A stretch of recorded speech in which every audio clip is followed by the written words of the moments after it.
Punjabi radio USA ਸੁਣ ਰਹੇ ਸਾਰੇ ਹੀ ਮਾਣਯੋਗ ਅਤੇ ਸਤਿਕਾਰਤ ਸਰੋਤਿਆਂ ਨੂੰ ਪਿਆਰ ਸਤਿਕਾਰ ਸਹਿ ਨਿੱਘੀ ਜਿਹੀ ਸਤਿ ਸ੍ਰੀ ਅਕਾਲ। ਸਭ ਨੂੰ ਜੀ ਆਇਆਂ ਨੂੰ ਆਖਦੇ ਹਾਂ। ਸੋ ਪ੍ਰੋਗਰਾਮ ਦੇ ਵਿੱਚ ਆਪ ਸਭ ਦਾ ਨਿੱਘਾ ਸਵਾਗਤ ਹੈ। ਖਬਰ ਤੇ ਨਜ਼ਰ ਪ੍ਰੋਗਰਾਮ ਲੈ ਕੇ ਹਾਜ਼ਰ ਹਾਂ। 25 ਮਾਰਚ ਦਿਨ ਵੀਰਵਾਰ। ਮਿੰਟੂ ਜੀ ਆਇਆਂ ਨੂੰ ਸਵਾਗਤ ਹੈ। ਸਤਿ ਸ੍ਰੀ ਅਕਾਲ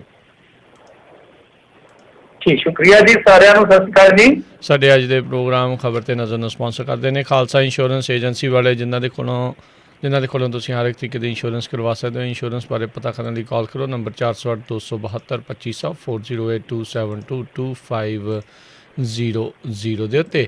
ਇਸੇ ਨਾਲ Krishan Dhanota university, Baljinder Singh Nijjar Woodland, Sucha Singh, Jaskaran Singh, Gurpartap Singh Fresno, Paramjit Kaur Rangi Vacaville, Jarnail Singh Lynnwood Washington, Harjit Singh Daly City, GN tire and lube ਵਾਲੇ, ਜਿਨ੍ਹਾਂ ਦੇ ਕੋਲੋਂ ਤੁਸੀਂ truck wash, oil change, air brake ਦਾ ਕੰਮ ਕਰਵਾ ਸਕਦੇ ਹੋ।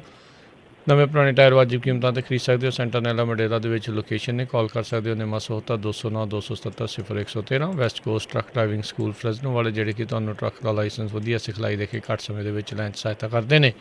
ਕਾਲ ਅਜੀਤ 12-559-374-4541। ਇਸ ਦੇ ਨਾਲ ਜ਼ੈਂਡਰ ਮੌਰਗੇਜ ਅਤੇ ਰੀਅਲ estate ਵਾਲੇ, ਜਿਨ੍ਹਾਂ ਦੇ ਕੋਲੋਂ ਤੁਸੀਂ ਘਰ ਖਰੀਦਣ ਵੇਚਣ ਦੀਆਂ ਸੇਵਾਵਾਂ ਜਿਹੜੀਆਂ ਉਹ ਤੁਸੀਂ ਲੈ ਸਕਦੇ ਹੋ।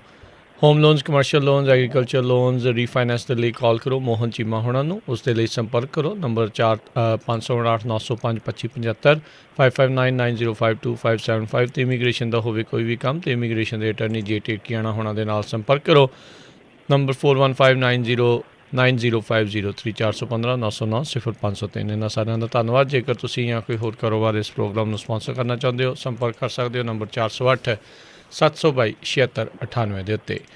ਗੱਲਬਾਤ ਦਾ ਸਿਲਸਿਲਾ ਮਿੰਟੂ ਜੀ ਸ਼ੁਰੂ ਕਰੀਏ। ਲਾਕਡਾਊਨ ਹੋਇਆ 1 ਸਾਲ ਦਾ, ਉੱਤੋਂ ਫੇਰ ਲੱਗਣ ਦਾ ਡਰ।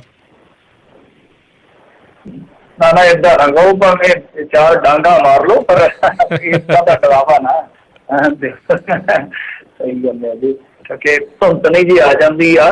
ਵੈਸੇ ਜਦੋਂ ਲੱਗਿਆ ਸੀਗਾ ਲਾਕਡਾਊਨ, ਤੇ ਇਸ ਤਰ੍ਹਾਂ ਲੱਗਦਾ ਸੀਗਾ ਕਿ ਜਿਸ ਤਰ੍ਹਾਂ ਕੋਈ ਐਡਵੈਂਚਰ ਹੀ ਹੈ, ਮਤਲਬ ਕਿ ਕੋਈ ਔਖਾ ਕੰਮ ਨਹੀਂ ਹੈ।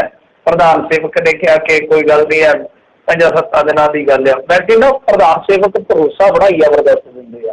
ਨੋਟਬੰਦੀ 'ਚ ਕਹਿੰਦੇ ਕਿ ਬਸ ਮੈਨੂੰ 10 ਦਿਨ ਦੇ ਦਿਓ, ਫਿਰ ਚੌਂਕ 'ਚ ਸੱਦ ਲਿਓ ਮੈਨੂੰ। ਨਾ ਉਹ ਚੌਕ ਲੱਭਾ, ਨਾ ਪ੍ਰਧਾਨ ਸੇਵਕ ਲੱਭੇ, ਤੇ ਨਾ ਉਹ 10 ਦਿਨ ਆਏ ਮੁੜ ਕੇ।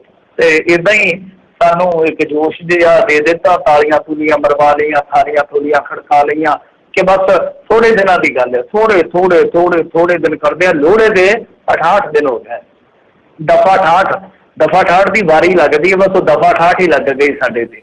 ਤਾਂ ਖੈਰ ਸਾਲ ਹੋ ਗਿਆ, ਲੋਕਾਂ ਨੂੰ ਤਾਂ ਸ਼ਾਇਦ ਯਾਦ ਨਹੀਂ ਹੋਣਾ ਕਿ ਪੰਜਾਬ ਦੇ ਵਿੱਚ ਤਾਂ ਪਹਿਲਾਂ ਹੀ ਕਰਫਿਊ ਲੱਗ ਗਿਆ ਸੀਗਾ, ਔਰ ਉਸ ਤੋਂ ਬਾਅਦ ਪਹਿਲਾਂ ਲਾਕਡਾਊਨ ਲੱਗ ਗਿਆ ਸੀਗਾ। ਤਾਂ ਇਹਨਾਂ ਨੇ ਜਿਹੜਾ ਵੱਡਾ ਲਾਕਡਾਊਨ ਸੀਗਾ, ਜਿਹੜਾ ਉਹ ਸਭ ਤੋਂ ਪਹਿਲਾਂ ਇਹ ਅੱਜ ਦੇ ਦਿਨ ਕਹਿ ਲਓ ਕਿ 24-25 ਨੂੰ ਸ਼ੁਰੂ ਕੀਤਾ ਸੀਗਾ। ਤਾਂ ਇਹਦੇ ਵਿੱਚ ਹੁਣ ਜਿਹੜਾ ਨੁਕਸਾਨ ਹੋਇਆ, ਵੇਖੋ ਅੱਜ ਵੱਖ-ਵੱਖ ਅਖਬਾਰਾਂ ਨੇ ਰਿਪੋਰਟਾਂ ਛਾਪੀਆਂ ਨੇ। ਜੇ ਉਹਨਾਂ 'ਤੇ ਨਜ਼ਰ ਮਾਰੀਏ ਬਈ ਅਸੀਂ ਕੀ ਖੱਟਿਆ, ਤਾਂ ਵਾਕਿਆ ਥੋੜ੍ਹੀ ਹੈਰਾਨਗੀ ਹੁੰਦੀ ਹੈ ਕਿ ਅਸੀਂ ਜੋ ਖੱਟਿਆ ਲਾਕਡਾਊਨ ਦੇ ਨਾਲ ਉਹ ਤਾਂ ਨਾਕਾਫੀ ਹੈ। ਅਸੀਂ ਜੋ ਪਰਹੇਜ਼ ਕਰਨ ਦਾ ਯਤਨ ਕੀਤਾ ਉਹ ਤਾਂ ਹਾਲੇ ਵੀ ਜੇ ਕਹੀਏ ਤਾਂ ਸਾਡੇ ਵਾਸਤੇ ਤਾਂ ਨਾਕਾਫੀ ਹੈ, ਕਿਉਂਕਿ ਦੁਬਾਰਾ ਫਿਰ ਵੇਵ ਆ ਗਈ ਹੈ ਜੀ, ਨਵਾਂ ਸਟ੍ਰੇਨ ਆ ਗਿਆ ਜੀ, ਡਰਾਈ ਜਾਂਦੇ ਨੇ, ਪਤਾ ਨਹੀਂ ਕੀ ਕੁਛ ਹੋਣਾ ਆ। ਤਾਂ ਖੈਰ ਹੁਣ ਅੱਜ ਦੀ ਡੇਟ ਦੇ ਵਿੱਚ ਜੇ ਆਪਾਂ ਦੇਖੀਏ ਤਾਂ ਇੰਡੀਆ ਦੇ ਵਿੱਚ ਫਿਰ ਇੱਕ ਤਰ੍ਹਾਂ ਨਾਲ ਚਲੋ ਧੁੜਕੂ ਲੱਗ ਗਿਆ। ਧੁੜਕੂ ਇਉਂ ਲੱਗ ਗਿਆ ਕਿ ਸਾਡੇ ਜਿਹੜੇ ਸਿਹਤ ਮੰਤਰੀ ਆ ਮਿਸਟਰ ਸਿੱਧੂ, ਬਲਵੀਰ ਸਿੰਘ ਜੀ ਸਿੱਧੂ ਹੈ ਜਿਹੜੇ, ਉਹ ਅੱਜ ਕਹਿਣ ਡਏ ਸੀਗੇ, ਮੂੰਹ ਬੰਨਿਆ ਸੀ ਉਹਨਾਂ ਨੇ ਮਾਸਕ ਨਾਲ ਘੁੱਟ ਕੇ, ਕਹਿੰਦੇ ਸੀਗੇ ਕਿ ਜੇ ਸਖਤੀਆਂ ਨਾ ਮੰਨੀਆਂ ਲੋਕਾਂ ਨੇ ਤਾਂ ਫਿਰ ਹੋਰ ਵੀ ਕੰਮ ਸਖਤ ਕੀਤਾ ਜਾ ਸਕਦਾ, ਮਤਲਬ ਕਿ ਲਾਕਡਾਊਨ ਵਰਗੀ ਸਖਤੀ ਕੀਤੀ ਜਾ ਸਕਦੀ। ਉਹਨਾਂ ਦਾ ਸੁਨੇਹਾ ਇਹੋ ਜਿਹਾ ਸੀਗਾ। ਤੇ ਹੁਣ ਤੁਸੀਂ ਦੇਖੋ ਕਿ ਇੱਕ ਪਾਸੇ ਤਾਂ ਆਮ ਬੰਦਾ ਜਿਹੜਾ ਉਹ ਤੁਰਿਆ ਜਾਂਦਾ, 2 ਜੀ ਮੋਟਰਸਾਈਕਲ ਤੇ ਤੁਰੇ ਜਾਂਦੇ, ਉਹਨਾਂ ਨੂੰ ਘੇਰ ਕੇ ਨਾਲੇ ਤਾਂ ਉਹਨਾਂ ਦੇ ਨਾ ਨੱਕ ਦੇ ਵਿੱਚ ਉਹ ਸਿਲਾਈ ਵੀ ਮਾਰ ਦਿੰਦੇ, ਜਿਵੇਂ ਕਿ ਸਵੈਟਰ ਬੁਣਦੀਆਂ ਹੁੰਦੀਆਂ ਸੀ ਨਾ ਭੈਣ ਜੀਆਂ ਟੀਚਰਾਂ ਉੱਤੇ ਸਕੂਲ 'ਚ ਬਹਿ ਕੇ, ਉਹ ਇੱਕ ਸਿਲਾਈ ਜੀ ਰੱਖੀ ਉਹ ਮਾਰਦੇ ਨਾਕਾਂ 'ਚ, ਤੇ ਉਸ ਤੋਂ ਬਾਅਦ ਫਰਲਾਂ ਵੀ ਕੱਟ ਦਿੰਦੇ ਜੇ ਕਿਸੇ ਨੇ ਮੂੰਹ ਨਾ ਬੰਨਿਆ ਹੋਵੇ। ਤੇ ਦੂਜੇ ਪਾਸੇ ਵੇਖ ਲਓ ਕਿ 10-10 ਹਜ਼ਾਰ ਦੇ ਕੱਟ ਵੀ ਇਹ ਗੱਲ ਵੀ ਮੈਂ ਤੁਹਾਨੂੰ ਦੱਸਿਆ ਸੀਗਾ। ਬਹਰਹਾਲ ਜਿਸ ਦਿਨ ਲਾਕਡਾਊਨ ਲੱਗਾ ਸੀਗਾ 25 ਮਾਰਚ ਨੂੰ ਸਾਡੇ ਇੰਡੀਆ ਦੇ ਵਿੱਚ 121 ਕੇਸ ਸੀਗੇ, ਠੀਕ ਹੈ ਜੀ। ਜਿਸ ਦਿਨ 25 ਸਤੰਬਰ ਸੀ 25 ਸਤੰਬਰ ਤੇ ਅਸੀਂ ਬਿਲਕੁਲ ਅਨਲੌਕ ਸੀਗੇ ਤੇ ਨਾਲੇ ਅਸੀਂ ਸੜਕਾਂ ਸੁੜਕਾਂ ਤੇ ਬੈਠੇ ਸੀਗੇ। ਸਾਰਿਆਂ ਨੂੰ ਪਤਾ ਪੰਜਾਬੀ ਤਾਂ ਉਸ ਵੇਲੇ ਇੱਕ ਵਿਪਤਾ ਦੇ ਵਿੱਚ ਪੈ ਚੁੱਕੇ ਸੀ। ਤਾਂ ਉਦੋਂ ਪਤਾ ਕਿੰਨੇ ਕੇਸ ਸੀਗੇ, ਮੈਂ ਤੁਹਾਨੂੰ ਦੱਸਾਂ ਤਾਂ 85,362 85,362 ਜਦ ਇੰਡੀਆ ਅਨਲੌਕ ਸੀਗਾ ਪੂਰਾ। ਕੋਈ ਤਾਲਾਬੰਦੀ ਨਹੀਂ, ਕੋਈ ਸਖਤਾਈ ਨਹੀਂ, ਕੋਈ ਲੈਣਾ ਨਹੀਂ, ਕੋਈ ਦੇਣਾ ਨਹੀਂ। ਤਾਂ ਤੁਸੀਂ ਦੇਖ ਲਓ ਕਿ ਜਦ ਸਾਡੇ ਕੋਲ 25 ਮਾਰਚ ਨੂੰ ਅੰਕੜਾ ਹੈ ਜਿਹੜਾ ਉਹ 121 ਕੇਸਾਂ ਦਾ ਸੀਗਾ, ਤਾਂ ਅਸੀਂ ਇੱਕ ਜ਼ਬਰਦਸਤ ਲਾਕਡਾਊਨ ਜਿਹੜਾ ਲਾ ਦਿੱਤਾ। ਤੇ ਜਦ 85,000 90,000 92,000 93,000 ਕੇਸ ਸੀਗੇ ਤੇ ਕਿਸੇ ਨੂੰ ਪਤਾ ਹੀ ਨਹੀਂ ਸੀਗਾ ਕਿ ਕਰੋਨਾ ਹੈਗਾ ਸਾਡੇ ਵਿੱਚ। ਫਿਰ ਯਕਦਮ ਕਰੋਨਾ ਆ ਗਿਆ ਵਾ। ਤਾਂ ਲਾਕਡਾਊਨ ਦਾ ਵਾਕਈ ਇੱਕ ਭੈ ਜ਼ਰੂਰ ਹੈ, ਪਰ ਜੋ ਨੁਕਸਾਨ ਹੋਇਆ ਚਲੋ ਆਪਾਂ ਉਹਦੀ ਗੱਲ ਕਰਦੇ ਹਾਂ, ਕਿਉਂਕਿ ਕਰੋਨਾ ਵੀ ਰਹਿਣਾ ਹੈ, ਕਰੋਨਾ ਦਾ ਰੋਣਾ ਵੀ ਰਹਿਣਾ ਹੈ, ਆਪਾਂ ਵੀ ਸ਼ਾਇਦ ਰਹਾਂਗੇ ਜਦ ਤੱਕ ਕੁਦਰਤ ਨੇ ਸਵਾਸ ਬਖਸ਼ਿਆ ਤੇ ਖਬਰਾਂ ਵੀ ਰਹਿਣਗੀਆਂ। ਤਾਂ ਮੇਰਾ ਜਿਹੜਾ ਨੁਕਸਾਨ ਹੋਇਆ ਉਹਦੇ ਵੱਖੋ ਵੱਖ ਅੰਕੜੇ ਆ, ਜਿਵੇਂ ਕੁਛ ਅਖਬਾਰਾਂ ਨੇ ਡਾਕਟਰਾਂ ਦੀ ਰਿਪੋਰਟ ਲਾਈ ਅੱਜ, ਉਹਦੇ 'ਚ 741 ਡਾਕਟਰ ਜਿਹੜੇ ਆ ਉਹ ਆਪਣੀ ਜਾਨ ਦੇ ਗਏ, ਯਾਨੀ ਜਿਹਨਾਂ ਨੂੰ ਆਪਾਂ ਕਹਿ ਸਕਦੇ ਹਾਂ ਕਿ ਫਰੰਟ ਲਾਈਨ ਦੇ ਜਿਹੜੇ ਵਾਰੀਅਰ ਸੀਗੇ। ਇਸ ਤੋਂ ਇਲਾਵਾ ਜਿਹੜੀ ਸਭ ਤੋਂ ਵੱਡੀ ਗੱਲ ਹੋਈ ਹੈ ਰੁਜ਼ਗਾਰ ਦੀ, ਉਹ ਤੁਸੀਂ ਦੇਖੀ ਹੋਣੀ ਆ ਕਿ ਆਕਸਫਾਰਮ ਦੀ ਰਿਪੋਰਟ ਸੀਗੀ ਜਿਹਦੇ ਵਿੱਚ ਉਹਨਾਂ ਨੇ ਕਿਹਾ ਕਿ ਤਕਰੀਬਨ 12 ਕਰੋੜ ਰੁਜ਼ਗਾਰ ਨੁਕਸਾਨਿਆ ਗਿਆ ਵਾ ਇੰਡੀਆ ਦੇ ਵਿੱਚ। ਔਰ ਇਸ ਤੋਂ ਇਲਾਵਾ ਇਹ ਵੀ ਸੀਗਾ ਕਿ ਤਕਰੀਬਨ 13 ਲੱਖ 14 ਲੱਖ ਕਰੋੜ ਰੁਪਈਆ ਜਿਹੜਾ ਉਹ 100 ਅਰਬਪਤੀ ਬੰਦੇ ਸੀਗੇ ਜਿਹੜੇ ਉਹ ਕਮਾ ਗਏ ਲਾਕਡਾਊਨ ਦੇ ਦਰਮਿਆਨ। ਔਰ ਜੇ ਉਹਨੂੰ ਡਿਵਾਈਡ ਕਰ ਦਿੱਤਾ ਜਾਵੇ ਤਾਂ ਤਕਰੀਬਨ ਇੰਨੀ 12 13 14 ਕਰੋੜ ਨੂੰ 90,000 ਤੋਂ ਉੱਤੇ ਦੀ ਰਕਮ ਆ ਜਾਏਗੀ। ਇਸ ਤਰ੍ਹਾਂ ਦੇ ਅੰਕੜੇ ਬਹੁਤ ਵਾਰੀ ਤੁਸੀਂ ਵੀ ਸੁਣੇ ਪੜ੍ਹੇ ਹੋਣੇ ਆ। ਤਾਂ ਜਿਹੜੀ ਰੁਜ਼ਗਾਰ ਦੀ ਗੱਲ ਕਰਦੇ ਆ ਕਿ ਕਿੰਨਾ ਕੁ ਨੁਕਸਾਨ ਹੋਇਆ, ਤਾਂ ਉਹਦਾ ਨੁਕਸਾਨ ਇੰਨਾ ਹੈ ਕਿ ਸਾਡੇ ਇੱਥੇ ਇੱਕ centre for monitoring Indian economy ਆ, ਉਹ ਦੱਸਦੇ ਆ ਕਿ ਜਿਸ ਵੇਲੇ ਲਾਕਡਾਊਨ ਲੱਗਿਆ ਸੀਗਾ, ਮਤਲਬ ਕਿ ਅੱਜ ਦੀ ਡੇਟ ਦੇ ਵਿੱਚ ਤੁਸੀਂ ਦੇਖੋਗੇ ਤਾਂ ਫਰਵਰੀ 2021 ਦਾ ਉਹਨਾਂ ਨੇ ਡਾਟਾ ਦਿੱਤਾ ਕਿ ਸਾਡੇ ਕੋਲ 39.9 ਕਰੋੜ ਜੌਬ ਨੇ, ਮਤਲਬ ਕਿ ਰੁਜ਼ਗਾਰ ਆ ਤਕਰੀਬਨ 39 ਕਰੋੜ 90 ਲੱਖ। ਪਰ ਇਹ ਕਹਿੰਦੇ ਕਿ ਲਾਕਡਾਊਨ ਤੋਂ ਪਹਿਲਾਂ ਜਿੰਨਾ ਰੁਜ਼ਗਾਰ ਸੀ ਉਹਦੇ ਤੋਂ ਮੁਕਾਬਲਤਨ 40 ਲੱਖ ਹਾਲੇ ਵੀ ਘੱਟ ਹੈ। ਮਤਲਬ ਸਾਫ਼ ਹੈ, ਇਹਨੂੰ ਤੁਸੀਂ ਸਰਲ ਅੱਖਰਾਂ 'ਚ ਸਮਝ ਲਓ ਕਿ ਕਿਤੇ ਤਾਂ 1 ਸਾਲ ਦੇ ਵਿੱਚ ਰੁਜ਼ਗਾਰ ਸਾਡਾ ਵਧਣਾ ਸੀਗਾ, ਮੁਕਾਬਲਤਨ ਅਸੀਂ ਲਾਕਡਾਊਨ ਤੋਂ ਪਹਿਲਾਂ ਅੱਜ ਵੀ ਵਧਣਾ ਤਾਂ ਕੀ ਸੀਗਾ ਕਿ 40 ਲੱਖ ਘੱਟ ਚੱਲ ਰਹੇ ਆ। ਇੱਕ ਬਹੁਤ ਵੱਡਾ ਅੰਕੜਾ ਹੈ ਜੇ ਇਹਦੇ ਤੇ ਝਾਤ ਮਾਰੀ ਜਾਵੇ। ਇੱਕ ਹੋਰ ਅਖਬਾਰ ਨੇ ਟੋਟਲ ਓਵਰਆਲ ਜਿਹੜਾ ਲਾਸ ਹੈ ਇੰਡੀਆ ਦਾ ਉਹਦਾ ਜ਼ਿਕਰ ਕੀਤਾ, ਉਹ ਬੜਾ ਮਹੱਤਵਪੂਰਨ ਅੰਕੜਾ ਹੈ। ਜੇ ਤੁਸੀਂ ਉਹਦੇ ਤੇ ਝਾਤ ਮਾਰੋਗੇ ਤਾਂ ਉਹ ਤਕਰੀਬਨ ਦੱਸਦੇ ਆ ਕਿ ਇੰਡੀਆ ਦਾ ਜਿਹੜਾ ਨੁਕਸਾਨ ਆ, ਇੰਡੀਆ ਦਾ ਨੁਕਸਾਨ ਵੈਸੇ ਤਾਂ ਉਹ ਕਹਿੰਦੇ ਕਿ ਸਰਕਾਰ ਮੰਨਦੀ ਹੈ ਕਿ 20 ਲੱਖ ਕਰੋੜ ਰੁਪਏ ਦਾ ਸਾਡਾ ਓਵਰਆਲ ਨੁਕਸਾਨ ਹੋਇਆ, ਪਰੰਤੂ ਉਹ ਕਹਿੰਦੇ ਕਿ ਜੇ ਇਨਫੋਰਮਲ ਸੈਕਟਰ ਦਾ ਤੁਸੀਂ ਲਾ ਲਓਗੇ ਕੁੱਲ, ਮਤਲਬ ਕਿ ਇੱਕ ਅੰਦਾਜ਼ਾ ਲਾ ਲਓਗੇ, ਉਹ ਵੈਸੇ ਸਰਕਾਰੀ ਅੰਦਾਜ਼ਾ ਨਹੀਂ ਹੈ, ਗੈਰ ਸਰਕਾਰੀ ਅੰਦਾਜ਼ਾ ਹੀ ਦੱਸਦੇ ਆ, ਤਾਂ ਤਕਰੀਬਨ 60 ਲੱਖ ਕਰੋੜ ਲਾਸ ਦਾ ਇੱਕ ਅਨੁਮਾਨ ਲਾਉਂਦੇ, ਅੰਦਾਜ਼ਾ ਲਾਉਂਦੇ ਆ ਕਿ ਜਿਹੜਾ ਸਾਰਾ ਇਕੋਨਮੀ ਨੂੰ ਲਾ ਲਓ ਕਿ ਤਕਰੀਬਨ ਤੁਹਾਡੀ 30% GDP ਜਿਹੜੀ ਆ ਮਾਈਨਸ ਦੇ ਵਿੱਚ ਗਈ ਆ। ਤੁਹਾਡੀ GDP ਹਾਲੇ ਵੀ ਜੇ ਕਹਿ ਲਈਏ ਤਾਂ ਰਫਤਾਰ ਦੇ ਵਿੱਚ ਨਹੀਂ ਆਈ। ਹੋਰ ਸਾਰੇ ਘਾਟੇ ਪਾ ਕੇ ਕਿ ਇਨਫੋਰਮਲ ਸੈਕਟਰ ਦਾ ਘਾਟਾ ਜਿਹੜਾ ਸਰਕਾਰ ਗਿਣ ਹੀ ਨਹੀਂ ਰਹੀ, ਸਰਕਾਰ ਦੱਸ ਨਹੀਂ ਰਹੀ, ਤਾਂ ਜੇ ਉਹ ਵੀ ਵਿੱਚ ਗਿਣ ਲਓਗੇ ਤਾਂ ਬਹੁਤ ਜ਼ਿਆਦਾ ਘਾਟਾ ਹੈ। ਸੋ ਮਤਲਬ ਕਿ ਇੰਨਾ ਲਾਸ ਹੋਇਆ। ਸੋ ਕਹਿਣ ਦਾ ਮਤਲਬ ਹੈ ਕਿ ਸੰਭਾਵਨਾ ਘੱਟ ਆ, ਜਿੰਨਾ ਘਾਟਾ ਹੋ ਚੁੱਕਿਆ ਉਹ ਐਸਾ ਝਟਕਾ ਤਾਂ ਇੰਡੀਆ ਮੇਰੇ ਖਿਆਲ ਦੇ ਨਾਲ ਨਹੀਂ ਕਦੇ ਦਿਖਾਏਗਾ। ਔਰ ਇਹਦਾ ਸੰਕੇਤ ਵੀ ਦਿੱਤਾ ਅੱਜ RBI ਦੇ ਜਿਹੜੇ ਗਵਰਨਰ ਆ ਉਹਨਾਂ ਨੇ ਸਪਸ਼ਟ ਕਰ ਦਿੱਤਾ, ਉਹਨਾਂ ਨੇ ਆਖਿਆ ਕਿ ਪਿਛਲੇ ਵਾਰ ਵਾਂਗੂ ਲਾਕਡਾਊਨ ਲੱਗਣ ਦੀ ਸੰਭਾਵਨਾ ਜਿਹੜੀ ਆ ਉਹ ਘੱਟ ਹੀ ਆ। ਮਤਲਬ ਕਿ ਜਿਵੇਂ ਤੁਸੀਂ ਜਲਦੀ ਕੱਢ ਲਈ ਸੀ ਕਹਿ ਕੇ, ਤਾਂ ਉਹਨਾਂ ਨੇ ਜ਼ਰੂਰ ਸਾਨੂੰ ਥੋੜਾ ਜਿਹਾ ਪ੍ਰਵਾਸ ਦਿੱਤਾ ਆ ਕਿ ਨਹੀਂ ਭਾਈ ਲਾਕਡਾਊਨ ਨਹੀਂ ਲੱਗੇਗਾ ਪਿਛਲੇ ਵਾਰ। ਜੀ ਮੈਂ ਤਾਂ ਕਹਿੰਦਾ ਸੀਗਾ ਵੀ ਬੰਦਾ ਮਾੜਾ ਸੋਚਦਾ ਰਹੇ ਤਾਂ ਫਿਰ ਇਹ ਆ ਵੀ ਚੰਗੀ ਚੀਜ਼ ਖਬਰ ਆ ਜਾਵੇ ਤਾਂ ਫਿਰ ਬੰਦੇ ਨੂੰ ਸੁੱਖ ਦਾ ਸਾਹ ਜਾਂਦਾ, ਲੈ ਵੀ ਸ਼ੁਕਰ ਆ ਬਚ ਗਏ ਆ ਭਾਈ, ਵੀ ਬਚਿਆ ਹੀ ਰਵੇ ਤਾਂ ਚੰਗੀ ਗੱਲ ਹੈਗੀ ਆ। ਅਤੇ ਮਿੰਟੂ ਜੀ ਅਗਲੀ ਗੱਲ ਕਰੀਏ, ਲੁਧਿਆਣਾ ਦੇ ਸਾਬਕਾ DIG ਸਣੇ 5 ਅਫਸਰ ਸਸਪੈਂਡ, ਖੰਨਾ ਡਰੱਗ ਕੇਸ ਦੇ ਵਿੱਚ ਵੱਡੀ ਕਾਰਵਾਈ। ਹਾਂਜੀ, ਇਹ ਰਾਣੋ ਵਾਲਾ ਹੀ ਮਸਲਾ ਹੈ। ਰਾਣੋ ਵਾਲਾ ਮਸਲਾ ਤੁਹਾਨੂੰ ਸਭ ਨੂੰ ਪਤਾ ਹੀ ਹੈ ਕਿ ਉਹ ਬਹੁਤ ਇਸ ਵੇਲੇ ਬਦਨਾਮ ਹੈ ਇੱਕ ਤਰ੍ਹਾਂ ਨਾਲ ਚੱਲੀਏ ਨੈਕਸਸ। ਤਾਂ ਉਹਦੇ ਵਿੱਚ ਕੀ ਆ ਕਿ ਗੱਲ ਸ਼ੁਰੂ ਹੋਈ ਸੀਗੀ ਕਿ ਇੱਕ ਧਾਰਮਿਕ ਸਥਾਨ ਤੋਂ ਗ੍ਰਿਫਤਾਰੀ ਹੁੰਦੀ ਹੈ, ਯਕਦਮ ਹਾਈ ਪ੍ਰੋਫਾਈਲ ਮਾਮਲਾ ਬਣ ਜਾਂਦਾ ਹੈ। ਤਾਂ ਮਾਮਲਾ ਲੈਣ ਦੇਣ ਦਾ ਸੀਗਾ। ਇਹਨਾਂ ਨੇ ਜਿਸ ਤਰੀਕੇ ਨਾਲ ਆਪਣੇ ਪਾਰਟਨਰ ਦੇ ਸਹੁਰਿਆਂ ਦੇ ਘਰੋਂ, ਸ਼ਾਇਦ ਰਿਸ਼ਤੇਦਾਰਾਂ ਦੇ ਘਰੋਂ ਚੁੱਕੇ ਸੀਗੇ ਪੈਸੇ ਜਾ ਕੇ, ਤਾਂ ਉੱਥੋਂ ਗੱਲ ਵਿਗੜਦੀ ਬਾਹਰ ਨਿਕਲ ਗਈ। ਇੱਕ ਧਾਰਮਿਕ ਪੁਰਸ਼ ਜਿਹੜਾ ਸੀਗਾ ਉਹ ਵਿੱਚ ਪਿਆ ਸੀਗਾ, ਜਿਹਦੀ ਬਾਅਦ ਦੇ ਵਿੱਚ ਕਿਸਾਨ ਮਤਲਬ ਕਿ ਅੰਦੋਲਨ ਦੇ ਵਿੱਚ ਵੀ ਇੱਕ ਮਰਤਬਾ ਚਰਚਾ ਹੋਈ ਸੀਗੀ। ਤਾਂ ਕਹਿਣ ਦਾ ਭਾਵ ਹੈ ਕਿ ਉਹਨਾਂ ਦੇ ਧਾਰਮਿਕ ਸਥਾਨ ਦੇ ਵਿੱਚ ਹੀ ਇਹ ਰੇਡ ਹੁੰਦੀ ਆ, ਬੰਦੇ ਚੱਕੇ ਜਾਂਦੇ ਆ, ਤਾਂ ਫਿਰ ਯਕਦਮ ਪਰਦੇ ਚੁੱਕਣੇ ਸ਼ੁਰੂ ਹੁੰਦੇ ਆ। STF ਨੇ ਫਿਰ ਪਰਦੇ ਜਦੋਂ ਚੱਕੇ ਤਾਂ ਲੋਕ ਜਿਹੜੇ ਸੀਗੇ ਉਹ ਦੰਦਾਂ ਥੱਲੇ ਉਂਗਲਾਂ ਲੈ ਕੇ ਸੋਚ ਰਹੇ ਸੀਗੇ ਕਿ ਵਾਟ ਹੈਪਨ ਹੀਅਰ, ਚੱਲਦਾ ਕੀ ਪਿਆ ਵਾ। ਤੇ ਉਸ ਤੋਂ ਬਾਅਦ ਫਿਰ ਜਿਹੜੀ ਕਹਾਣੀ ਨਿਕਲੀ ਫਿਰ ਸਭ ਨੂੰ ਪਤਾ ਹੀ ਆ।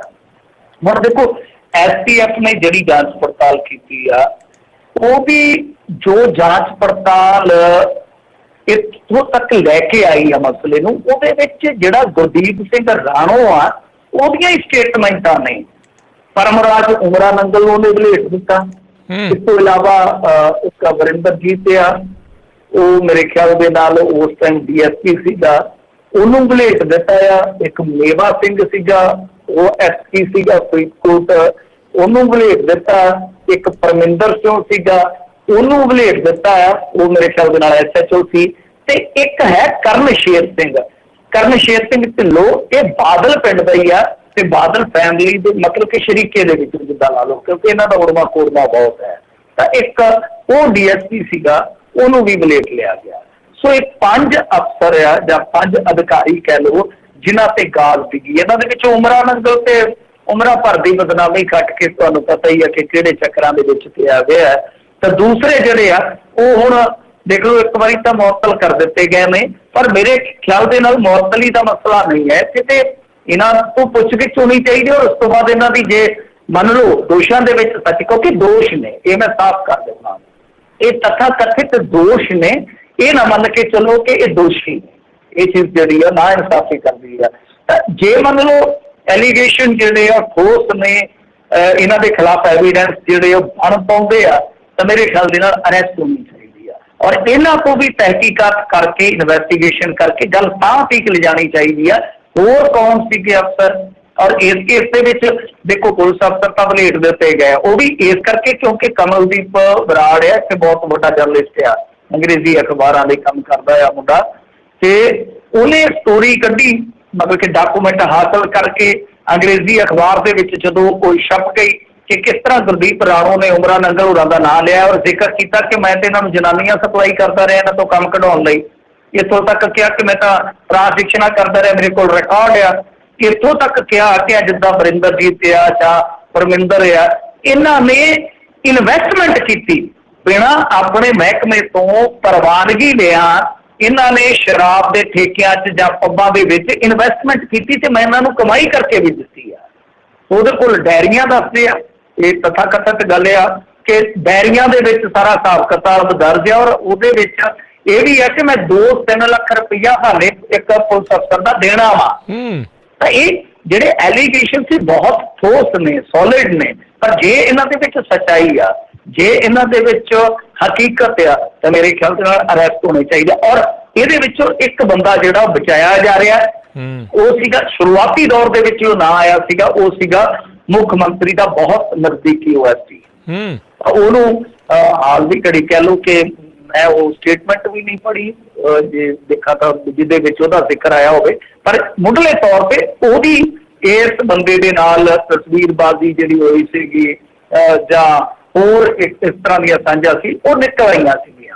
ਹਾਲਾਂਕਿ ਉਹਦੀ ਇਨਵੋਲਵਮੈਂਟ ਕਿਸੇ ਮਾਮਲੇ 'ਚ ਹੈ ਜਾਂ ਨਹੀਂ ਹੈ ਮੈਨੂੰ ਨਹੀਂ ਪਤਾ, ਪਰ ਉਹਦੀਆਂ ਤਸਵੀਰਾਂ ਜਿਹੜੀਆਂ ਨਿਕਲੀਆਂ ਸੀ ਉਹ ਇੱਕ ਵਿਵਾਦ ਬਣਿਆ ਸੀਗਾ। ਤਾਂ ਉਹ ਹਾਲ ਦੀ ਘੜੀ ਇਸ ਪਰਛਾਵੇਂ ਤੋਂ ਪਰੇ ਆ, ਪਰੰਤੂ ਇਹ ਬੰਦੇ ਜਿਹੜੇ ਆ ਮੇਰੇ ਖਿਆਲ ਦੇ ਨਾਲ ਹਿਰਾਸਤ ਦੇ ਵਿੱਚ ਜ਼ਰੂਰ ਲੈਣੇ ਚਾਹੀਦੀ ਹੈ, ਪੁੱਛਗਿੱਛ ਇਹਨਾਂ ਤੋਂ ਕਰਨੀ ਚਾਹੀਦੀ ਆ।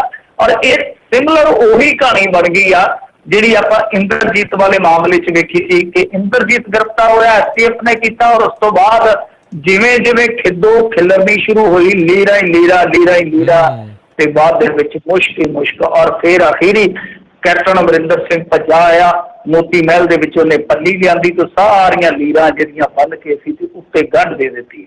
ਦੇਖਿਆ ਨਾ ਪੱਲੀ ਦੀ ਕਿਵੇਂ ਗੰਢਦੇ ਨੇ, 2 ਕੰਨੀਆਂ ਉੱਧਰੋਂ ਫੜ ਕੇ 2 ਕੰਨੀਆਂ ਉੱਧਰ ਫੜ ਕੇ, ਤੇ ਉਹ ਇੱਕ ਖਿਸਕਾਵੀਂ ਜੀ ਗੰਢ ਹੋ ਜਾਂਦੀ ਆ। ਤਾਂ ਉਹ 4 ਸੰਗ ਇਉਂ ਹੀ ਲੰਘ ਗਏ, ਨਹੀਂ ਤਾਂ ਉਹ ਗੱਲ ਵੀ ਗਾਂ ਦੀ ਗਾਂ ਤੇ ਤਾਂ ਦੀ ਤਾਂ ਜਾਣੀ ਸੀਗੀ, ਬੜੇ ਮਜ਼ੇ ਜਾਣੇ ਸੀਗੇ। ਤਾਂ ਹੁਣ ਇਹ ਵੇਖਣ ਵਾਲੀ ਗੱਲ ਆ ਕਿ STF ਨੇ ਤਾਂ ਇਜਾਜ਼ਤ ਮੰਗੀ ਹੈ, ਜਿੰਨੀ ਕੋਈ ਜਾਣਕਾਰੀ ਹੈ ਸਾਨੂੰ ਮੁੱਖ ਮੰਤਰੀ ਤੋਂ ਜਾਂ DGP ਤੋਂ, ਕਿ ਇਹਨਾਂ ਤੋਂ ਅਸੀਂ ਪੁੱਛਗਿੱਛ ਕਰਨੀ ਆ, ਇਜਾਜ਼ਤ ਨਹੀਂ ਦੇ ਰਹੇ, ਪਰ ਇਹਨਾਂ ਨੇ ਮੁਅੱਤਲ ਕਰ ਦਿੱਤਾ ਉਹਨਾਂ ਨੂੰ। ਪਰ ਮੇਰੇ ਖਿਆਲ ਦੇ ਨਾਲ ਮੁਅੱਤਲ ਹੀ ਕਾਫੀ ਨਹੀਂ ਹੈ, ਪੁੱਛਗਿੱਛ ਹੋਣੀ ਚਾਹੀਦੀ ਹੈ। ਜੇ STF ਨੂੰ ਲੱਗਦਾ ਆ ਕਿ ਇਹਨਾਂ ਬੰਦਿਆਂ ਦੇ ਵਿੱਚ ਕੁਝ ਕਾਣੋ ਹੈਗੀ ਆ, ਤਾਂ ਇਹਨਾਂ ਨੂੰ ਮੋੜਿਆ ਜਾਣਾ ਚਾਹੀਦਾ, ਇਹਨਾਂ ਨੂੰ ਹੱਥਕੜੀਆਂ ਲਾਈਆਂ ਜਾਣੀਆਂ ਚਾਹੀਦੀਆਂ, ਕਿਉਂਕਿ ਇਹ ਪੰਜਾਬ ਦੀ ਨਸਲਕੁਸ਼ੀ ਦਾ ਮਸਲਾ ਹੈ। ਕਿਉਂਕਿ ਦੇਖੋ ਇਸ ਧੰਦੇ ਦੇ ਵਿੱਚ ਪ੍ਰੋਫਿਟ ਬਹੁਤ ਆ, ਬਹੁਤ ਕਮਾਈ ਆ, ਤੇ ਜਿਹੜੇ ਇਸ ਤਰ੍ਹਾਂ ਦੇ ਧੰਦੇਬਾਜ਼ ਆ ਉਹਨਾਂ ਵਾਸਤੇ ਇਹਨਾਂ ਦੇ ਅੱਗੇ ਟੁੱਕੜ ਸੁੱਟਣਾ ਕੋਈ ਵੱਡੀ ਗੱਲ ਨਹੀਂ ਹੁੰਦੀ ਜੀ। ਔਰ ਤੁਸੀਂ ਰਾਜਾ ਕੰਧੋਲਾ ਦਾ ਮਸਲਾ ਚੁੱਕ ਲਓ, ਉਹਨੇ ਵੀ ਨਾਂ ਲਿਆ ਸੀ, ਇੱਕ ਕਾਂਗਰਸੀ ਆਗੂ ਦਾ, ਇੱਕ ਉਮਰਾ ਮੰਡਲ ਦਾ, ਇੱਕ ਹੋਰ ਸੀਗਾ ਅਫਸਰ ਮੋਹਾਲੀ ਲੱਗਾ ਸੀ ਉਸ ਟਾਈਮ, ਕਿ ਮੇਰੇ ਫਾਰਮ ਹਾਊਸ ਤੇ ਆਉਂਦੇ ਨੇ, ਸ਼ਾਮਾਂ ਰੰਗੀਨ ਕਰਦੇ ਰਹੇ ਨੇ, ਮੇਰੇ ਕੋਲ ਪੈਸੇ ਲੈ ਜਾਂਦੇ ਨੇ, ਮੇਰੀਆਂ ਗੱਡੀਆਂ ਵਰਤਦੇ ਰਹੇ ਨੇ। ਸੋ ਉਹ ਕਲੀਨ ਚਿੱਟਾਂ ਦੇ ਦਿੱਤੀਆਂ ਗਈਆਂ, 12 ਦੀ ਗੱਲ ਹੈ ਮੇਰੇ ਖਿਆਲ ਦੇ ਨਾਲ। ਪਰ ਹੁਣ ਫੇਰ ਜੇ ਆਪਾਂ ਦੇਖੀਏ ਤਾਂ ਕੈਪਟਨ ਦੇ ਰਾਜ ਦੇ ਵਿੱਚ ਗੱਲਾਂ ਜਿਹੜੀਆਂ ਉਹ ਬਹੁਤ ਉਚਲੇ ਜਾਂ ਉੱਚੇ ਅਹੁਦਿਆਂ ਤੇ ਜਿਹੜੇ ਤੈਨਾਤ ਸੀ ਉਹਨਾਂ ਤੱਕ ਪਹੁੰਚ ਗਈਆਂ, ਤਾਂ ਉਹ ਵੀ ਢੱਕ ਦਿੱਤੀ ਗਈ। ਤੇ ਜੇ ਹੁਣ ਵੀ ਕਹਾਣੀ ਢੱਕ ਦਿੱਤੀ ਜਾਂਦੀ ਆ, ਸਿਰਫ ਖਾਨਾ ਪੂਰਤੀ ਹੁੰਦੀ, ਕਿਉਂਕਿ ਮੁਅੱਤਲ ਦਾ ਕੀ ਹੁੰਦਾ, ਇੱਕ ਥਾਂ ਤੋਂ ਵੱਧ ਉਹਨਾਂ ਨੂੰ ਦੂਜੀ ਥਾਂ ਭੇਜ ਦਿੱਤਾ, ਜਾਂ ਕੁਛ ਦਿਨ ਉਹਨਾਂ ਨੂੰ ਲਾਂਭੇ ਕਰ ਦਿੱਤਾ ਨੌਕਰੀ ਤੋਂ, ਫੇਰ ਉਹਨਾਂ ਨੂੰ ਮਾਨਸੀਗੇ ਚੜਾ ਦਿੱਤਾ ਨੌਕਰੀ ਤੇ। ਐਸਾ ਨਹੀਂ ਹੈ, ਬਹੁਤ ਸੰਗੀਨ ਮਾਮਲਾ ਹੈ, ਇਹਦੀ ਤਹਿਕੀਕਾਤ ਹੋਣੀ ਚਾਹੀਦੀ ਆ, ਨਿਰਦੋਸ਼ ਕੋਈ ਫਸੇ ਨਾ, ਤੇ ਜਿਹੜਾ ਦੋਸ਼ੀ ਹੈ ਉਹ ਇਹਦੇ ਚੋਂ ਬਚ ਕੇ ਜਾਵੇ ਨਾ। ਇੱਕ ਫਿਲਮੀ ਐਕਟਰ ਦਾ ਵੀ ਜ਼ਿਕਰ ਆ ਕਿ ਉਹਦੇ ਮਾਰਫਤ ਮਿਲਿਆ ਸੀਗਾ ਇਹ ਰਾਣੋ ਉਮਰਾਂ, ਉਹ ਸਟੇਜਾਂ ਤੇ, ਕਿਸਾਨਾਂ ਦੀਆਂ ਸਟੇਜਾਂ ਤੇ ਵੀ ਬਹੁਤ ਉੱਚੀ ਉੱਚੀ ਬੋਲਦਾ, ਆਵਾਜ਼ਾਂ ਦਿੰਦਾ। ਤਾਂ ਮੇਰੇ ਖਿਆਲ ਦੇ ਨਾਲ ਉਹਨੂੰ ਵੀ ਆਵਾਜ਼ ਮਾਰ ਕੇ ਕਹਿ ਦੇਣਾ ਚਾਹੀਦਾ ਕਿ ਆਜੋ ਭਾਈ ਤੁਸੀਂ ਵੀ ਮਾੜੀ ਜੀ ਸਥਿਤੀ ਕਲੀਅਰ ਕਰ ਦਿਓ। ਜੀ ਜੀ, ਇਹ ਤਾਂ ਹੁਣ ਦੇਖੋ ਕੀ ਕਰਦੇ ਨੇ, ਕਿਸੇ ਨੂੰ ਕੁਛ ਕਰਦੇ ਨੇ ਜਾਂ ਇਹਨਾਂ ਨੇ ਆਪਣੀ ਛਤਰੀ ਹੇਠਾਂ ਲੈ ਕੇ ਫਿਰ ਇਹਨਾਂ ਨੂੰ ਬਚਾ ਬਚੂ ਲੈਣਾ ਆ, ਜੋ ਅਕਸਰ ਹੁੰਦਾ ਆਇਆ। ਬਹੁਤ ਘੱਟ ਲੋਕ ਜਿਹੜੇ ਆ ਇਹਨਾਂ ਮਸਲਿਆਂ ਦੇ ਵਿੱਚ ਅਸਲ 'ਚ ਅੰਦਰ ਜਿਹੜੇ ਉਹ ਜਾਂਦੇ ਨੇ। ਅਗਲੀ ਗੱਲ ਕਰ ਲਈਏ ਮਿੰਟੂ ਜੀ, ਕਿਸਾਨ ਮੋਰਚੇ ਵੱਲੋਂ 26 ਮਾਰਚ ਦੇ ਭਾਰਤ ਬੰਦ ਨੂੰ ਸਮਰਥਨ ਦੇਣ ਦੀ ਅਪੀਲ। ਹਾਂਜੀ ਦੇਖੋ 26 ਮਾਰਚ ਆ ਗਈ ਆ, 25 ਮਾਰਚ ਹੋ ਗਈ, 9:33 ਹੋ ਚੁੱਕੇ ਨੇ ਇੰਡੀਆ ਦੇ ਵਿੱਚ। ਰਾਤ ਦੇ ਸਵੇਰ ਹੁੰਦਿਆਂ ਹੀ ਭਾਰਤ ਬੰਦ ਹੋ ਜਾਣਾ, ਕਿਉਂਕਿ ਇਸ ਮਰਤਬਾ ਇਹਨਾਂ ਨੇ ਕਾਲ ਜਿਹੜੀ ਆ ਸਵੇਰੇ 6 ਵਜੇ ਤੋਂ ਸ਼ਾਮ ਦੇ 6 ਵਜੇ ਤੱਕ, ਆਥਣ ਦੇ 6 ਵਜੇ ਤੱਕ, ਮਤਲਬ ਕਿ ਸਾਜਰੇ ਲੋਕਡਾਊਨ ਸੂਰਜ ਚੜ੍ਹਨ ਤੋਂ ਪਹਿਲਾਂ ਲੱਗ ਜਾਣਾ ਇੱਕ ਤਰ੍ਹਾਂ ਨਾਲ ਕਿਸਾਨਾਂ ਦਾ ਲੋਕਡਾਊਨ, ਤੇ ਇਹ ਸ਼ਾਮ ਦੇ 6 ਵਜੇ ਤੀਕ ਚੱਲਣਾ ਆ। ਰੋਟੀ ਖਾਣ ਤੋਂ ਪਹਿਲਾਂ, ਮੇਰੇ ਖਿਆਲ ਦੇ ਨਾਲ ਉਧਰੋਂ ਰੋਟੀ ਖਾਣ ਤੋਂ ਬਾਅਦ ਹੀ ਖੁੱਲੇਗਾ। ਖੈਰ ਇਹਦੇ ਵਿੱਚ ਅੱਜ ਕਾਫੀ ਇਹਨਾਂ ਦਾ ਕਹਿ ਲਓ ਕਿ ਰੁਝੇਵਿਆਂ ਵਾਲਾ ਦਿਨ ਸੀਗਾ, ਪਲੈਨਿੰਗਾਂ ਕੀਤੀਆਂ ਨੇ, ਪ੍ਰਚਾਰ ਕੀਤਾ ਵਾ, ਹੇਠਲੇ ਪੱਧਰ ਤੇ ਕੱਢ ਰਿਹਾ ਜਿਹੜਾ ਉਹ ਝੋਕਿਆ ਗਿਆ। ਵੀਡੀਓਜ਼ ਮਤਲਬ ਕਿ ਜਿਹੜੇ ਛੋਟੇ ਪੱਧਰ ਤੇ ਇਹਨਾਂ ਦੇ ਕਾਰਕੁਨ ਹੁੰਦੇ ਆ, ਵੀਡੀਓਜ਼ ਬਣਾ ਕੇ ਗਰੁੱਪਾਂ 'ਚ ਪਾ ਰਹੇ ਆ, ਹੁੰਗਾਰੇ ਦੀ ਉਡੀਕ ਕਰ ਰਹੇ ਆ, ਅਨਾਊਂਸਮੈਂਟਾਂ ਹੋ ਰਹੀਆਂ ਨੇ। ਮੈਂ ਪਿੰਡ ਗਿਆ ਸੀਗਾ ਖੇਡਣ, ਤੇ ਉੱਥੇ ਅਨਾਊਂਸਮੈਂਟ ਹੋ ਰਹੀ ਸੀ ਗੁਰਦੁਆਰੇ ਦੇ ਸਪੀਕਰ 'ਚੋਂ ਕਿ ਭਾਈ ਇੰਨੇ ਵਜੇ ਇੱਥੋਂ ਤੁਰੇਗੀ ਟਰਾਲੀ, ਤੇ ਸਾਰਿਆਂ ਨੇ ਪਹੁੰਚਣਾ, ਨਗਰ ਨਿਵਾਸੀ ਉੱਥੇ ਪਹੁੰਚਣ, ਮਤਲਬ ਕਿ ਬਲੋਕ ਦੇ ਵਿੱਚ ਨਾ ਬਠਿੰਡਾ ਚੌਂਕ ਵੱਜਦਾ ਇੱਕ, ਕਿ ਉੱਥੇ ਧਰਨਾ ਲਾਇਆ ਜਾਊਗਾ। ਸੋ ਇਸ ਤਰ੍ਹਾਂ ਕਹਿਣ ਦਾ ਭਾਵ ਇਹ ਆ ਕਿ ਪੰਜਾਬ ਦੇ ਵਿੱਚ ਪੂਰੀ ਤਿਆਰੀ ਆ। ਤਿਆਰੀ ਕਾਹਦੀ ਤਿਆਰ ਆਈ ਆ, ਤੇ ਹਰਿਆਣੇ ਦੇ ਵਿੱਚ ਵੀ ਮੇਰੇ ਖਿਆਲ ਦੇ ਨਾਲ ਮਾਹੌਲ ਇਸ ਤਰ੍ਹਾਂ ਦਾ ਹੀ ਰਹਿਣਾ ਆ। ਪਰ ਦੇਖਣਾ ਦਿਲਚਸਪ ਜਿਹੜਾ ਹੋਏਗਾ ਉਹ ਇਹ ਆ ਕਿ ਹੁਣ ਅੰਦੋਲਨ ਤੇ ਕਾਫੀ ਦੂਰ ਤੱਕ ਜਾ ਚੁੱਕਾ ਵਾ, ਬੰਗਾਲ ਤੱਕ ਜਾ ਚੁੱਕਾ ਵਾ। ਕੀ ਭਾਰਤ ਦੇ ਦੂਸਰੇ ਕੋਨਿਆਂ ਦੇ ਵਿੱਚ, ਮਤਲਬ ਕਿ ਪੰਜਾਬ, ਹਰਿਆਣਾ ਜਾਂ ਵੈਸਟਰਨ ਯੂਪੀ ਤੋਂ ਇਲਾਵਾ ਦੂਸਰੇ ਕੋਨਿਆਂ ਦੇ ਵਿੱਚ ਐਤਕੀ ਕੁਝ ਵੱਖਰਾ ਸਿਨਾਰੀਓ ਸਾਨੂੰ ਵੇਖਣ ਨੂੰ ਮਿਲੇਗਾ, ਵੱਖਰਾ ਕੋਈ ਦ੍ਰਿਸ਼ਟਾਂਤ ਸਾਨੂੰ ਵੇਖਣ ਨੂੰ ਮਿਲੇਗਾ ਕਿ ਪੂਰਨ ਤੌਰ ਤੇ ਕਿਸੇ ਰਾਜ ਦੇ ਵਿੱਚ ਬੰਦ ਹੋ ਜਾਵੇ ਜਾਂ ਅੱਧ ਪਚੱਦਾ ਬੰਦ ਹੋ ਜਾਵੇ, ਕਿਉਂਕਿ ਅਸੀਂ ਰਲਵਾ ਮਿਲਵਾ ਸ਼ਬਦ ਇਸਤੇਮਾਲ ਕਰਕੇ ਨਾ ਸਾਰਾ ਕੁਝ ਮਲੇਟ ਦਿੰਦੇ ਆ, ਕਿਉਂਕਿ ਸਾਡੇ ਸੈਂਟੀਮੈਂਟ ਜੁੜੇ ਹੁੰਦੇ ਆ ਨਾ ਇਹਨਾਂ ਚੀਜ਼ਾਂ ਨਾਲ। ਅਸੀਂ ਕਹਿੰਦੇ ਨੇ ਜੀ ਰਲਵਾ ਮਿਲਵਾ ਬਾਹਰ ਆਉਂਦਾ, ਰਲਵਾ ਮਿਲਵਾ ਤੋਂ ਕੀ ਬਾਤ ਹੁੰਦਾ ਕਿ ਅੰਸ਼ਿਕ ਸਿੰਬੋਲਿਕ ਮਿਲਿਆ ਸਾਨੂੰ ਕਿਤੇ ਨਾ ਕਿਤੇ, ਤਾਂ ਉਹ ਸਿੰਬੋਲਿਕ ਤੋਂ ਅੱਧ ਪਚੱਦਾ ਜਿਹਨੂੰ ਆਪਾਂ ਅਸਲੀ ਅੱਧ ਪਚੱਦਾ ਕਹੀਏ, ਜੇ ਉਹ ਵੀ ਮਿਲ ਜਾਂਦਾ ਤਾਂ ਇੱਕ ਅਨਦਰ ਕਹਿ ਲਓ ਕਿ ਪ੍ਰਾਪਤੀ ਹੋਏਗੀ ਇਸ ਅੰਦੋਲਨ ਦੀ। ਤਾਂ ਇਹਨਾਂ ਨੇ ਅੱਜ ਰਘੂ ਸਿੰਘ ਮਾਨਸਾ ਹੋਰਾਂ ਨੇ ਪ੍ਰੈਸ ਕਾਨਫਰੰਸ ਵੀ ਕੀਤੀ ਹੈ ਚੰਡੀਗੜ੍ਹ ਦੇ ਵਿੱਚ, ਔਰ ਇੱਥੇ ਉਹਨਾਂ ਨੇ ਇੱਕ ਬੜਾ ਗਰਜਵਾਂ ਐਲਾਨ ਕੀਤਾ ਹੈ, ਜਿਵੇਂ ਗਰਜਦੇ ਹੁੰਦੇ ਤੁਹਾਨੂੰ ਪਤਾ ਹੀ ਹੈ ਨਾ ਜੀ। ਉਹ ਕਹਿੰਦੇ ਆ ਕਿ ਲੱਖਾ ਸਿਧਾਣਾ ਅਸੀਂ ਫੈਸਲਾ ਕਰ ਲਿਆ, ਲੱਖਾ ਸਿਧਾਣਾ ਸਾਡੇ ਸਟੇਜ ਤੇ ਆਊਗਾ। ਇਹ ਵੱਡੀ ਗੱਲ ਆ, ਇਹ ਸਾਰੇ ਨੋਟ ਕਰ ਲਿਓ। ਲੱਖਾ ਸਿਧਾਣਾ ਉਹ ਕਹਿੰਦੇ ਆ ਕਿ ਸਾਡੇ ਮੰਚ ਤੇ ਆਊਗਾ ਤੇ ਅਸੀਂ ਕਹਾਂਗੇ ਕਿ ਜਿਹਨੇ ਫੜਨਾ ਆ ਕੇ ਫੜ ਲਵੇ, ਲੈਣਾ ਲੱਖ ਰੁਪਇਆ ਨਾਮ ਤੇ ਜਿਹੜਾ ਮਰਜ਼ੀ ਲੈ ਲਿਆ ਕੇ। ਸੋ ਇੱਕ ਤਰ੍ਹਾਂ ਨਾਲ ਇੱਕ ਵੱਡਾ ਐਲਾਨ ਭਾਰਤ ਬੰਦ ਦੇ ਐਲਾਨ ਤੋਂ ਠੀਕ ਕੁਝ ਘੰਟਿਆਂ ਬਾਅਦ ਤੇ ਉਹਨੂੰ ਇੰਪਲੀਮੈਂਟ ਕਰਨ ਤੋਂ ਕੁਝ ਘੰਟਿਆਂ ਪਹਿਲਾਂ ਇਹ ਵੱਡਾ ਹੁੰਦਾ ਐਲਾਨ ਕਿ ਭਾਈ ਲੱਖਾ ਸਿਧਾਣਾ ਸਾਡੇ ਨਾਲ ਜੁੜਿਆ ਕਿ ਅਸੀਂ ਉਹਨੂੰ ਸਟੇਜ ਤੇ ਸੱਦਾਂਗੇ। ਹਾਲਾਂਕਿ ਉਹਨਾਂ ਨੇ ਕਿਹਾ ਕਿ 32 ਜਥੇਬੰਦੀਆਂ ਦਾ ਪਾਰਟ ਨਹੀਂ ਬਣੇਗਾ ਲੱਖਾ ਸਿਧਾਣਾ, ਮਤਲਬ ਉਹ ਪਾਰਟ ਨਹੀਂ ਹੋਏਗਾ, ਹਿੱਸਾ ਨਹੀਂ ਬਣੇਗਾ, ਪਰੰਤੂ ਸਾਡੀ ਸਟੇਜ ਤੇ ਬੁਲਾਇਆ ਜਾਏਗਾ, ਸਟੇਜ ਤੇ ਬੋਲੇਗਾ, ਕੋਈ ਚੱਕਰ ਨਹੀਂ ਹੈਗਾ। ਮਤਲਬ ਕਿ ਲੱਖੇ ਸਿਧਾਣੇ ਨੂੰ ਕਲਾਵੇ 'ਚ ਲੈ ਲਿਆ ਇਹਨਾਂ ਨੇ। ਮੈਂ ਤੁਹਾਨੂੰ ਪਹਿਲਾਂ ਹੀ ਕਿਹਾ ਸੀ ਕਿ ਯਕਦਮ ਯੂ ਟਰਨ ਮਾਰਨਾ ਕਈ ਵਾਰ ਬਹੁਤ ਔਖਾ ਹੁੰਦਾ, ਗੱਡੀ ਪਲਟ ਜਾਂਦੀ ਆ, ਗੱਡੀ ਭਰੀ ਹੋ ਗਿਆ, ਤੁਸੀਂ ਤੇ ਟਰੱਕ ਚਲਾਉਂਦੇ ਆ ਜ਼ਿਆਦਾ ਇੱਧਰ ਅਮਰੀਕਾ ਕੈਨੇਡਾ 'ਚ, ਜ਼ਿਆਦਾ ਲੋਡਡ ਟਰਾਲੇ ਟੂਲੇ ਜਿਹੜੇ ਟਰੱਕ ਹੁੰਦੇ ਆ, ਜ਼ਿਆਦਾ ਕੰਟੇਨਰ ਹੈਵੀ ਹੋਣ ਤੇ ਯਕਦਮ ਬ੍ਰੇਕ ਨਹੀਂ ਮਾਰੀ ਜਾਂਦੀ, ਯਕਦਮ ਕੱਟ ਨਹੀਂ ਮਾਰੇ ਜਾਂਦੇ, ਗੱਡੀ ਪਲਟਣ ਦਾ ਖਤਰਾ ਹੁੰਦਾ। ਤਾਂ ਇਸੇ ਤਰ੍ਹਾਂ ਇਹ ਜਿਹੜੇ ਡਰਾਈਵਰ ਨੇ ਇਹਨਾਂ ਨੂੰ ਪਤਾ ਕਿ ਗੱਡੀ ਬੜੀ ਲੋਡਡ ਆ, ਉਮੀਦਾਂ ਦੀ ਗੱਡੀ ਬਹੁਤ ਲੋਡਡ ਆ, ਇਹਨੂੰ ਯਕਦਮ ਮਾਰਿਆ ਬ੍ਰੇਕ, ਪੈਡਲ ਤੇ ਰੱਖਿਆ ਪੈਰ ਤੇ ਹੋ ਸਕਦਾ ਗੱਡੀ ਖਿੱਚ ਕੇ ਇੱਕ ਪਾਸੇ ਲੈ ਜਾਵੇ। ਇਸ ਕਰਕੇ ਹੌਲੀ ਹੌਲੀ ਹੌਲੀ ਹੌਲੀ ਹੌਲੀ ਹੌਲੀ ਇਹਨਾਂ ਨੇ ਗੱਡੀ ਜਿਹੜੀ ਹੈ ਨਾ ਕੰਟਰੋਲ 'ਚ ਕਰਨੀ ਸੀਗੀ, ਕਰ ਲਈ ਆ। ਮੈਨੂੰ ਲੱਗਦਾ ਕਿ ਸ਼ਾਇਦ ਦੀਪ ਸਿੱਧੂ ਵਾਲੀ ਵੀ ਮਾਰਨਗੇ, ਤੁਸੀਂ ਕਹਿੰਦੇ ਜਾਇਓ, ਪਰ ਇੱਕ ਚੰਗੀ ਗੱਲ ਆ, ਮੈਂ ਕਹੂੰਗਾ ਕਿ ਵਧੀਆ ਗੱਲ। ਹਾਲਾਂਕਿ ਦੀਪ ਸਿੱਧੂ ਦਾ ਮਾਮਲਾ ਥੋੜਾ ਜਿਹਾ ਉਲਟਿਆ, ਥੋੜਾ ਜਿਹਾ ਲੱਖੇ ਨਾਲੋਂ ਜੁਦਾ ਆ, ਪਰ ਫਿਰ ਵੀ ਮੈਨੂੰ ਲੱਗਦਾ ਕਿ ਇੱਕ ਸਮਾਂ ਐਸਾ ਆਏਗਾ ਕਿ ਜਦੋਂ ਸਾਰੇ ਇੱਕ ਜਿੱਦਾਂ ਕਹ ਲਓ ਕਿ ਮਾਲਾ 'ਚ ਪਰੋਏ ਜਾਣਗੇ, ਦੁਬਾਰਾ ਫੇਰ ਪਰੋਏ ਜਾਣਗੇ। ਚਲੋ ਉਮੀਦ ਹੈ, ਹੋ ਸਕਦਾ ਉਮੀਦ ਗਲਤ ਵੀ ਹੋਵੇ, ਉਮੀਦ ਕਈ ਵਾਰ ਗਰੀਬ ਵੀ ਨਿਕਲਦੀ ਹੈ, ਪਰ ਬਹਰਹਾਲ ਤਿਆਰੀਆਂ ਪੂਰੀਆਂ। ਬਸ ਇਹੀ ਦਿਲਚਸਪੀ ਤੁਸੀਂ ਰੱਖਿਓ, ਇਹੀ ਦਿਲਚਸਪੀ ਮੈਂ ਰੱਖੂੰਗਾ ਕਿ ਦੂਜੇ ਭਾਰਤ ਦੇ ਹਿੱਸਿਆਂ ਦੇ ਵਿੱਚ ਕਿਹੋ ਜਿਹਾ ਇਹਨਾਂ ਨੂੰ ਹੁੰਗਾਰਾ ਮਿਲਦਾ, ਹੁਲਾਰਾ ਮਿਲਦਾ, ਫਿਰ ਉਸ ਤੋਂ ਬਾਅਦ ਤਸਵੀਰ ਥੋੜੀ ਸਪਸ਼ਟ ਹੋਏਗੀ। ਜੀ ਜੀ, ਬਿਲਕੁਲ ਬਿਲਕੁਲ। ਤੇ ਅਗਲੀ ਮਿੰਟੂ ਜੀ ਗੱਲ ਕਰ ਲਈਏ, ਬੇਟਾ ਕਿਸਾਨ ਅੰਦੋਲਨ 'ਚ ਕਿਹਾ ਤੇ ਪਿਓ ਨੇ ਜਾਇਦਾਦ ਤੋਂ ਕਰਤਾ ਬੇਦਖਲ। ਹਾਂਜੀ, ਇਹ ਮਾਮਲਾ ਹੈਗਾ ਹਮੀਰਪੁਰ ਹਿਮਾਚਲ ਪ੍ਰਦੇਸ਼ ਦਾ, ਤੇ ਉੱਥੇ ਦਾ ਕੋਈ ਪਿੰਡ ਆ, ਲਾਗਲਾ ਕੋਈ ਪਿੰਡ ਆ, ਤੇ ਉੱਥੇ ਪਿਓ ਪੁੱਤਰ ਦੇ ਵਿੱਚ ਇਸ ਅੰਦੋਲਨ ਨੂੰ ਲੈ ਕੇ ਵਖਰੇਵਾ ਹੋ ਗਿਆ, ਕਿਉਂਕਿ ਜਿਹੜਾ ਬਾਪ ਆ ਉਹ ਸਿਪਾਹੀ ਆ ਸਾਬਕਾ, ਅਜਮੇਰ ਸਿੰਘ। ਸਿਪਾਹੀਆਂ ਦਾ ਤੁਹਾਨੂੰ ਪਤਾ ਹੀ ਆ, ਕਈ ਵਾਰ ਉਹ ਲਹਿਜ਼ਾ ਹੀ ਐਸਾ ਹੁੰਦਾ, ਬੜੇ ਅੜਬ ਹੁੰਦੇ ਨੇ, ਤੇ ਉਹ ਮਤਲਬ ਕਿ ਭਾਵੇਂ ਫੌਜ 'ਚੋਂ ਆਏ ਹੋਣ ਤੇ ਭਾਵੇਂ ਪੁਲਿਸ ਫੋਰਸ ਦੇ ਵਿੱਚ ਹੋਣ, ਦਾਬਾ ਉਹਨਾਂ ਦਾ ਉਹੀ ਰਹਿੰਦਾ ਆ, ਦਬਕਾ ਉਹੀ ਰਹਿੰਦਾ ਆ ਪਿੰਡ ਦੇ ਵਿੱਚ ਵੀ। ਤੇ ਖੈਰ ਦੇਖੋ, ਇਹਨਾਂ ਨੇ ਜੋ ਗੱਲ ਕਹੀ ਆ ਉਹ ਇਹ ਆ ਕਿ ਭਾਈ ਜਿਹੜਾ ਮੁੰਡਾ ਆ ਉਹ ਸਾਡਾ ਅੰਦੋਲਨ ਵਿੱਚ ਚੱਲ ਗਿਆ, ਘਰ ਦਾ ਕੰਮ ਕਾਰ ਉਹ ਕਰਦਾ ਵੀ, ਨੂੰਹ ਤੇ ਪੋਤੀ ਘਰ ਦੇ ਵਿੱਚ ਆ। ਤੇ ਇਹ 3-4 ਦਿਨ ਪਹਿਲਾਂ ਦਿੱਲੀ ਪਹੁੰਚਿਆ ਸੀਗਾ, ਤੇ ਇੱਕ ਸਥਾਨਕ ਚੈਨਲ ਤੇ ਇੰਟਰਵਿਊ 'ਚ ਪਰਮਜੀਤ ਜਾਨੀ ਉਹਦਾ ਨਾਮ ਆ, ਕਿਸਾਨ ਅੰਦੋਲਨ ਨੂੰ ਜਾਇਜ਼ ਚੜਾਇਆ।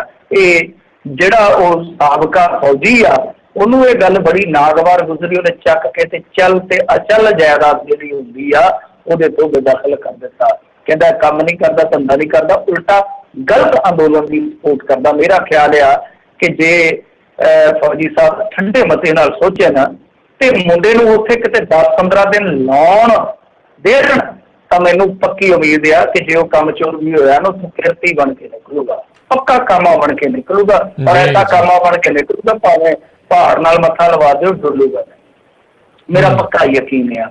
ਦੂਜੀ ਗੱਲ ਆ, ਜਿਹੜਾ ਇਹ ਕਹਿੰਦੇ ਆ ਕਿ ਦੇਖੋ ਅੰਦੋਲਨ ਜਾਇਜ਼ ਆ, ਇਹ ਵੀ ਉੱਥੇ ਚੱਲ ਜਾ, ਨਾਲੇ ਮੁੰਡੇ ਨੂੰ ਲੈ ਆਉਣ ਵਰ ਜਾ ਕੇ ਤੇ ਵੇਖਣ ਕਿ ਉਹ ਅੰਦੋਲਨ ਜਾਇਜ਼ ਆ ਜਾਂ ਨਜਾਇਜ਼ ਆ। ਕਿਸੇ ਸਿਆਣੇ ਆਗੂ ਕੋਲ ਬੈਠ ਜਾਣ, 5 ਨੁਕਤੇ ਹੀ ਉਹ ਦੱਸ ਦੇਵੇ ਇਹਦੇ ਕੱਢ ਕੇ, 5 ਨੁਕਤੇ ਜਾਂ ਨੁਕਸ ਕਹਿ ਲਓ ਇਸ ਬਿੱਲ ਦੇ ਕੱਢ ਕੇ ਜੇ ਸੁਣਾ ਦਿੱਤੇ ਤਾਂ ਫੌਜੀ ਸਾਹਿਬ ਸਲੂਟ ਮਾਰ ਕੇ ਕਹਿ ਦੇਣਗੇ ਕਿ ਹਾਂ ਭਾਈ ਮੈਂ ਹੀ ਗਲਤ ਆ। ਤੇ ਇਹਦਾ ਦਾ ਜੇ ਕਹੀਏ ਨਵੇੜਾ ਕਰਨਾ ਹੋਵੇ ਤੇ ਬਾਪ ਹੀ ਇਸ ਮਾਮਲੇ 'ਚ ਗਲਤ ਆ, ਬੇਟਾ ਗਲਤ ਨਹੀਂ ਹੈ। ਕਿਉਂਕਿ ਜਦ ਤੁਸੀਂ ਕਨਕਲੂਜਨ ਕੱਢੋਗੇ ਨਾ ਬਿੱਲਾਂ ਦਾ, ਜਦ ਤੁਸੀਂ ਸਿੱਟਾ ਕੱਢੋਗੇ ਸਟੱਡੀ ਕਰਕੇ ਅੱਛੇ ਤਰੀਕੇ ਨਾਲ ਐ ਬੈਠ ਕੇ, ਤਾਂ ਤੁਹਾਨੂੰ ਖੁਦ ਹੀ ਪਤਾ ਲੱਗ ਜਾਏਗਾ ਕਿ ਇੱਕ ਪਾਸੇ ਮਜ਼ਲੂਮ ਤੇ ਰਿਹਾ, ਇੱਕ ਪਾਸੇ ਜ਼ਾਬਰ ਤੇ ਰਿਹਾ। ਔਰ ਸਾਡਾ ਹਮੇਸ਼ਾ ਸੰਕਲਪ, ਸਾਡਾ ਹਮੇਸ਼ਾ ਜੇ ਫਿਲਾਸਫੀ ਵਾਲਾ देखते हैं मैसेज वो यही है कि असी मजलूम सिर नाल खड़िए। साडा धर्म भी इहो कहंदा, साडा ईमान भी इहो कहंदा, साडे समाज की मंग भी इहो रहिंदी है। तो मजलूम जी। सिर कौन है, सबनूं पता ही है। जी, किसान ਕਹਿੰਦੇ ਨੇ ਕੈਪਟਨ ਨੂੰ ਵੀ ਭਾਈ ਆਪਣਾ ਮੋਤੀ ਮਹਿਲ ਪਹਿਲਾਂ ਵੇਚ ਲਾ। ਆਓ ਵੀ ਠੀਕ ਆ, ਪਹਿਲਾਂ ਮੋਤੀ ਮਹਿਲ ਵੇਚ ਤੇ ਫਿਰ ਸਾਡੇ ਨਾਲ ਗੱਲ ਕਰੀ। ਅਸਲ ਦੇ ਵਿੱਚ ਕੀ ਆ ਕਿ ਜਿਹੜਾ ਉਹ ਨਿਕਲ ਰਿਹਾ ਨਾ ਅੰਮ੍ਰਿਤਸਰ ਕਟੜਾ ਹਾਈਵੇ, ਉਹਦੇ ਵਿੱਚ ਜ਼ਮੀਨ ਆਉਂਦੀ ਪਈ ਇਹਨਾਂ ਦੇ ਆਪਣੇ ਜ਼ਿਲ੍ਹੇ ਦੇ ਕੁਝ ਕਿਸਾਨ ਆ। ਇੱਧਰ ਨੂੰ ਜੇ ਆਪਾਂ ਨਿਕਲੀਏ ਨਾ ਪਟਿਆਲੇ ਤੋਂ ਇੱਧਰ ਨੂੰ ਹੇਠਾਂ ਨੂੰ ਖੱਬੇ ਪਾਸੇ ਸੜਕ ਮੁੜ ਜਾਂਦੀ, ਭਾਖੜਾ ਦੇ ਨਾਲ ਹੀ ਸਮਾਨ ਆਉਂਦਾ ਹਰਿਆਣੇ ਨੂੰ ਦਾਖਲ ਹੋ ਜਾਂਦੀ ਆ। ਤਾਂ ਇੱਧਰਲੇ ਪਾਸੋਂ ਜਿਹੜਾ ਹਾਈਵੇ ਆਉਣਾ, ਉੱਥੇ ਜਿਹੜੇ ਕਿਸਾਨ ਆ ਉਹ ਇਸ ਗੱਲੋਂ ਨਾਖੁਸ਼ ਨੇ। ਕਹਿੰਦੇ ਆ ਕਿ ਜਿਹੜਾ ਕਲੈਕਟਰ ਰੇਟ ਹੁੰਦਾ ਉਹਦੇ ਤੇ ਸਾਡੀ ਜ਼ਮੀਨ ਜਿਹੜੀ ਆ ਉਹ ਖੋਹਣ ਨੂੰ ਫਿਰਦੇ ਆ। ਮਤਲਬ ਕਿ 9.5 ਲੱਖ ਰੁਪਈਆ ਦਿੰਦੇ ਨੇ ਕਿ ਕਿੱਲਾ ਜ਼ਮੀਨ ਛੱਡ ਦਿਓ। ਮੈਂ ਉੱਥੇ ਰਿਹਾ ਵੀ ਆ, ਮੈਨੂੰ ਉਸ ਇਲਾਕੇ ਦੀ ਕਹਿ ਲਓ ਕਿ ਚੰਗੀ ਤਰ੍ਹਾਂ ਸਮਝ ਆ। ਉਹ ਜ਼ਮੀਨਾਂ ਤੇ ਕਹਿ ਲਓ ਕਿ ਬੰਦਾ ਮਾਰ ਕੇ ਦੱਬ ਦਿਓ, ਜਿਵੇਂ ਆਪਣੇ ਪੰਜਾਬੀ 'ਚ ਕਹਿੰਦੇ ਕਿ ਬੰਦਾ ਉਗਾਉਣ ਵਾਲੀਆਂ ਜ਼ਮੀਨਾਂ ਨੇ। ਸਮਾਣੇ ਏਰੀਏ ਦੇ ਵਿੱਚ ਖਰਬੂਜੇ ਲਾ ਲਓ, ਜੋ ਮਰਜ਼ੀ ਲਾ ਲਓ, ਬੱਲੇ ਬੱਲੇ ਆ, ਬਹੁਤ ਹੀ ਉਪਜਾਊ ਜ਼ਮੀਨ ਆ। ਮੈਂ ਤਾਂ ਸੋਚ ਕੇ ਹੈਰਾਨ ਆ ਕਿ 9.25 ਲੱਖ ਸਾਡੇ ਇੱਧਰ ਅਸੀਂ ਆ ਟਿੱਬਿਆਂ 'ਚ ਬੈਠੇ ਆ। ਚਲੋ ਹੁਣ ਥੋੜੀ ਖੁਸ਼ਹਾਲੀ ਆਈ ਆ, ਸਾਡੇ ਵੀ ਇੱਥੇ ਮੇਰੇ ਖਿਆਲ ਦੇ ਨਾਲ 15 ਲੱਖ ਤੋਂ ਘੱਟ ਕਿੱਲਾ ਨਹੀਂ ਹੋਣਾ। ਪਟਿਆਲੇ ਜ਼ਿਲ੍ਹੇ ਦੇ ਵਿੱਚ 9.5 ਲੱਖ ਰੁਪਈਆ ਦਿੱਤਾ ਜਾ ਰਿਹਾ। ਮੈਂ ਤਾਂ ਸੁਣ ਕੇ ਹੈਰਾਨ ਆ, ਪਤਾ ਨਹੀਂ ਹੁਣ ਕੀ ਮਾਜਰਾ ਕੀ ਮਾਮਲਾ। ਤਾਂ ਉਹ ਗਏ ਸੀਗੇ ਕੱਲ ਮੋਤੀ ਮਹਿਲ ਦਾ ਘਿਰਾਓ ਕਰਨ ਤੇ ਉਹਨਾਂ ਨੂੰ ਰੋਕਿਆ ਗਿਆ ਉਰਾਂ ਹੀ, ਜਿੱਥੇ ਭਾਖੜਾ ਦਾ ਮੋੜ ਆ ਜਿੱਥੋਂ ਪਟਿਆਲੇ ਨੂੰ ਐਂਟਰ ਹੁੰਦੇ ਆ। ਤੁਸੀਂ ਸ਼ਾਇਦ ਦੇਖਿਆ ਜਾਂ ਨਹੀਂ ਦੇਖਿਆ ਮੈਨੂੰ ਪਤਾ ਨਹੀਂ, ਪਰ ਜਿਨ੍ਹਾਂ ਨੂੰ ਪਤਾ ਪਟਿਆਲੇ ਬਾਰੇ, ਭੂਗੋਲ ਸਥਿਤੀ ਬਾਰੇ ਪਤਾ ਕਿ ਬਾਰ-ਬਾਰ ਪਟਿਆਲੇ ਤੋਂ ਨਾ ਭਾਖੜਾ ਨਹਿਰ ਲੰਘਦੀ ਆ। ਉੱਥੇ ਮੇਨ ਕਹਿ ਲਓ ਕਿ ਪਟਿਆਲੇ ਦਾ ਚੌਂਕ ਸ਼ੁਰੂ ਹੋ ਜਾਂਦਾ ਗਾ, ਰਜਿੰਦਰਾ ਹਸਪਤਾਲ ਆ ਜਾਂਦਾ ਗਾ, ਸਿਟੀ ਸ਼ੁਰੂ ਹੋ ਜਾਂਦੀ। ਤਾਂ ਉੱਥੇ ਹੀ ਉਹਨਾਂ ਨੂੰ ਰੋਕ ਲਿਆ ਗਿਆ। ਤਾਂ ਉੱਥੇ ਉਹ ਬੈਠ ਗਏ। ਉਹ ਕਹਿੰਦੇ ਕਿ ਭਾਵੇਂ ਸਾਨੂੰ 10 ਦਿਨ ਬੈਠਣਾ ਪਵੇ ਅਸੀਂ ਬੈਠਾਂਗੇ। ਔਰ ਉਹ ਮੰਗ ਕਰਦੇ ਕਿ ਚਲੋ ਅਸੀਂ ਵੀ ਪੈਲੀ ਦੇ ਦਿੰਦੇ ਆ ਕੈਪਟਨ ਸਾਹਿਬ। ਵੈਸੇ ਉਹ ਪਟਿਆਲਵੀ ਜਿਹੜੇ ਉਹ ਰਾਜਾ ਕਹਿੰਦੇ ਇਹਨੂੰ ਕਿ ਰਾਜਾ ਅਸੀਂ ਵੀ ਦੇ ਦਿੰਦੇ ਆ ਪੈਲੀ। ਤੂੰ ਇਸ ਤਰ੍ਹਾਂ ਕਰ ਕਿ ਮੋਤੀ ਮਹਿਲ ਜਿਹੜਾ ਉਹ ਕਲੈਕਟਰ ਰੇਟ ਤੇ ਦੇ ਦੇ, ਉਹਦਾ 10 ਕਿੰਨਾ ਪੈਸਾ ਬਣਦਾ, ਮੋਤੀ ਮਹਿਲ ਵੇਚ ਦੇ, ਅਸੀਂ ਵੀ ਆਪਣੀ ਜ਼ਮੀਨ ਵੇਚ ਦਿਆਂਗੇ। ਤਾਂ ਮੇਰੇ ਖਿਆਲ ਦੇ ਨਾਲ ਸਰਾਸਰ ਤੱਕ ਹੈ ਉਸ ਏਰੀਏ 'ਚ। ਤੁਸੀਂ ਕਿਸੇ ਨੂੰ ਪੁੱਛ ਲਓ ਜਿਹੜਾ ਪਟਿਆਲੇ ਤੋਂ ਬਿਲੋਂਗ ਕਰਦਾ ਹੈ, ਜਿਹਦੀ ਉੱਥੇ ਰਿਸ਼ਤੇਦਾਰੀ ਹੈ, ਸਕੀਰੀ ਹੈ, ਕਿ ਉੱਥੇ ਜ਼ਮੀਨ ਦਾ ਰੇਟ ਕੀ ਚੱਲਦਾ। ਜੇ 9.5 ਲੱਖ ਦਿੱਤਾ ਜਾ ਰਿਹਾ ਤਾਂ ਮੇਰੇ ਖਿਆਲ ਦੇ ਨਾਲ ਬਹੁਤ ਥੋੜਾ ਹੈ। ਉੱਥੇ ਤੇ ਰੇਟ ਕਰੋੜ ਰੁਪਈਆ ਵੀ ਦਿੱਤਾ ਜਾਵੇ ਤੇ ਥੋੜਾ ਕਿਉਂ? ਕਿਉਂਕਿ ਐਸੀ ਜ਼ਮੀਨ ਛੱਡ ਕੇ ਸਾਰੀ ਉਮਰ ਦੀ ਕਹਿ ਲਓ ਕਿ ਆਪਣੀ ਜਿਹੜੀ ਸਮਰਿੱਧੀ ਆ, ਬੰਦੇ ਦੀ ਖੁਸ਼ਹਾਲੀ ਹੈ, ਉਹਨੂੰ ਦਾਅ ਤੇ ਲਾ ਕੇ ਦੂਸਰੇ ਥਾਂ ਤੇ ਬਹਿਣਾ, ਤਾਂ ਉਹਨੂੰ ਤਾਂ ਕੰਪਨਸੇਟ ਕਰਨਾ ਚਾਹੀਦਾ ਹੈ। ਜੀ ਜੀ, ਬਿਲਕੁਲ ਬਿਲਕੁਲ। ਜਾਂਦੇ ਜਾਂਦੇ ਗੱਲ ਕਰ ਲਈਏ, ਪੰਜਾਬ ਰਾਏ ਸਿੱਖ ਬੋਰਡ ਦੇ ਚੇਅਰਮੈਨ ਤੇ ਵਾਈਸ ਚੇਅਰਮੈਨ ਨੇ ਅਹੁਦਾ ਸਾਂਭਿਆ। ਹਾਂਜੀ, ਦੇਖੋ ਰਾਏ ਸਿੱਖਾਂ ਦੀ ਜੇ ਤੁਸੀਂ ਹਿਸਟਰੀ ਦੇਖੋਗੇ ਨਾ, ਕਿਉਂਕਿ ਮੇਰਾ ਪਿੰਡ ਹੈ ਜਿਹੜਾ ਉਹਦੇ ਸੱਜੇ ਪਾਸੇ ਵੀ ਸਾਡੇ ਜਿਹੜੇ ਵੀਰ ਹੈ, ਸਾਡੇ ਕਹਿੰਦੇ ਬੜੇ ਅਸੀਂ ਪ੍ਰੇਮ ਪਿਆਰ ਨਾਲ ਪਲੇ ਆ, ਇੱਕ ਦੂਜੇ ਨਾਲ ਖੇਡੇ ਆ। ਸਾਡੇ ਖੱਬੇ ਪਾਸੇ ਵੀ ਪਿੰਡ ਆ ਤੇ ਸੱਜੇ ਪਾਸੇ ਵੀ ਪਿੰਡ ਆ। ਦੋਨਾਂ ਪਿੰਡਾਂ ਦੇ ਵਿੱਚ ਹੀ ਕਾਫੀ ਅੱਛੀ ਖਾਸੀ ਇਹਨਾਂ ਦੀ ਵਸੋਂ ਆ। ਬੜੇ ਕਹਿ ਲਓ ਕਿ ਦਿਲਦਾਰ ਆਦਮੀ ਹੁੰਦੇ ਆ, ਜ਼ੁਬਾਨ ਦੇ ਪੱਕੇ ਹੁੰਦੇ ਆ, ਯਾਰੀ ਬਹੁਤ ਨਿਭਾਉਂਦੇ ਆ ਸ਼ਿੱਦਤ ਦੇ ਨਾਲ। ਤੇ ਅਸੀਂ ਇਹਨਾਂ ਦੇ ਬਜ਼ੁਰਗਾਂ ਤੋਂ ਸੁਣਦੇ ਰਹੀ ਜਾਂ ਕਿਤੇ ਬੈਠੀਏ ਤਾਂ ਇਹ ਕਹਿੰਦੇ ਕਿ ਅਸੀਂ ਮਤਲਬ ਕਿ ਰਾਜਪੂਤਾਂ 'ਚ ਹੀ ਹਾਂ। ਰਾਜਪੂਤਾਂ 'ਚ ਵੀ ਜਦੋਂ ਅਸੀਂ ਸਿੱਖਾਂ 'ਚ ਕਨਵਰਟ ਹੋਏ, ਕੁਛ ਮੁਸਲਮਾਨਾਂ 'ਚ ਚਲੇ ਗਏ, ਤਾਂ ਉਦੋਂ ਸਾਨੂੰ ਰਾਜ ਸਿੱਖ ਕਹਿਣਾ ਸ਼ੁਰੂ ਕੀਤਾ ਗਿਆ। ਬਾਅਦ ਦੇ ਵਿੱਚ ਰਾਏ ਸਿੱਖ ਬਣ ਗਿਆ। ਸੋ ਕਹਿਣ ਦਾ ਮਤਲਬ ਇਹ ਹੈ ਰਾਜ ਸਿੱਖ ਕਹਿ ਦਿੱਤਾ ਜਾਂਦਾ। ਸੋ ਇਹਨਾਂ ਦੀ ਹਿਸਟਰੀ ਆ। ਤੇ ਦੂਸਰੇ ਪਾਸੇ ਚਲੋ ਆਪਾਂ ਉਹਦੇ ਤੋਂ ਹਟ ਕੇ ਜਿਹੜੀ ਗੱਲ ਕਰ ਲਈਏ, ਇਹਨਾਂ ਵਾਸਤੇ ਵੱਖਰਾ ਬੋਰਡ ਬਣਾ ਦਿੱਤਾ ਗਿਆ। ਵੈਸੇ ਇਹਦਾ ਹੁਣ ਕਹਿ ਲਓ ਕਿ ਇੱਕ ਰੌਲਾ ਵੀ ਪੈ ਰਿਹਾ। ਇਹਨਾਂ ਨੇ ਤਾਂ ਨਿਯੁਕਤੀ ਕਰ ਦਿੱਤੀ ਆ, ਕਿਉਂਕਿ ਇੱਧਰ ਜੇ ਤੁਸੀਂ ਫਾਜ਼ਿਲਕਾ, ਜਲਾਲਾਬਾਦ, ਫਿਰੋਜ਼ਪੁਰ ਕੁਛ ਏਰੀਏ 'ਚ ਦੇਖੋਗੇ ਅੱਛੀ ਖਾਸੀ ਇਹਨਾਂ ਦੀ ਵੋਟ ਆ। ਉਹ ਵੋਟ ਨੂੰ ਮੱਦੇਨਜ਼ਰ ਰੱਖ ਕੇ ਇਹਨਾਂ ਨੇ ਫੈਸਲਾ ਲੈ ਲਿਆ। ਪਰੰਤੂ ਹੁਣ ਉਹਦੇ ਤੇ ਸਵਾਲ ਇਹ ਖੜਾ ਹੋ ਰਿਹਾ ਵਾ ਕਿ ਦੇਖੋ ਅਨੁਸੂਚਿਤ ਜਾਤੀ ਕਮਿਸ਼ਨ ਹੈ ਜਿਹੜਾ ਉਹ ਪਹਿਲਾਂ ਹੀ ਹੈ, ਮਤਲਬ ਕਿ ਐਗਜ਼ਿਸਟ ਕਰਦਾ ਹੈ। ਅਨੁਸੂਚਿਤ ਜਾਤੀ ਕਮਿਸ਼ਨ ਹੈ ਤੇ ਇਹਨਾਂ ਨੂੰ ਵੀ ਮਤਲਬ ਕਿ ਇਹੀ ਦਰਜਾ ਦਿੱਤਾ ਗਿਆ ਤੇ ਇਹਨਾਂ ਦਾ ਬੋਰਡ ਬਣਾ ਦਿੱਤਾ ਗਿਆ। ਉਹ ਕਹਿੰਦੀ ਆ ਕਿ ਦੇਖੋ 39 ਜਾਤਾਂ ਅੱਗੇ ਨੇ ਅਨੁਸੂਚਿਤ ਜਾਤੀ ਦੇ ਵਿੱਚ ਜੋ ਸਾਡੇ ਇੱਥੇ ਰੱਖਿਆ ਗਿਆ, ਜੋ ਉਹਨਾਂ ਨੂੰ ਦਿੱਤਾ ਗਿਆ ਰਿਜ਼ਰਵੇਸ਼ਨ ਵਗੈਰਾ ਵੀ। ਸਮੱਸਿਆ ਇੱਕ ਤਾਂ ਇਹ ਹੈ ਕਿ ਵਿਧਾਨ ਸਭਾ ਦੀਆਂ ਰਾਖਵੀਆਂ ਸੀਟਾਂ 'ਚ ਤਾਂ ਭਾਵੇਂ ਵਾਧਾ ਹੋਇਆ, ਪਰ ਰਾਖਵੇਂ ਕੋਟੇ 'ਚ ਕੋਈ ਇਜ਼ਾਫਾ ਨਹੀਂ ਹੋਇਆ। ਸੋ ਇਹ ਇੱਕ ਟੈਕਨੀਕਲ ਮਾਮਲਾ ਹੈ ਕਾਨੂੰਨੀ ਪੱਖ ਤੋਂ ਜੇ ਦੇਖੀਏ ਤਾਂ। ਦੂਜਾ ਇਹ ਹੈ ਕਿ ਉਹ ਕਹਿੰਦੇ ਕਿ 39 ਜਾਤਾਂ ਨੇ ਤੇ ਜੇ ਹਰੇਕ ਦਾ ਅੱਡ-ਅੱਡ ਬੋਰਡ ਬਣਾਓਗੇ ਤਾਂ 39 ਬੋਰਡ ਫਿਰ ਬਣਨੇ ਚਾਹੀਦੇ ਆ, ਤਾਂ ਦੂਸਰੇ ਨਹੀਂ ਤਾਂ ਗੁੱਸਾ ਕਰਨਗੇ। ਸੋ ਕਹਿੰਦੇ ਕਿ ਜਦੋਂ ਆਲਰੈਡੀ ਅਨੁਸੂਚਿਤ ਜਾਤੀ ਕਮਿਸ਼ਨ ਹੈ, ਇਹਦੇ 'ਚ SR ਲੱਦਰ ਜੀ ਹੈ ਜਿਹੜੇ ਸਾਬਕਾ IAS ਹੈ, ਉਹ ਵੀ ਇਤਰਾਜ਼ ਜਤਾ ਰਹੇ ਨੇ।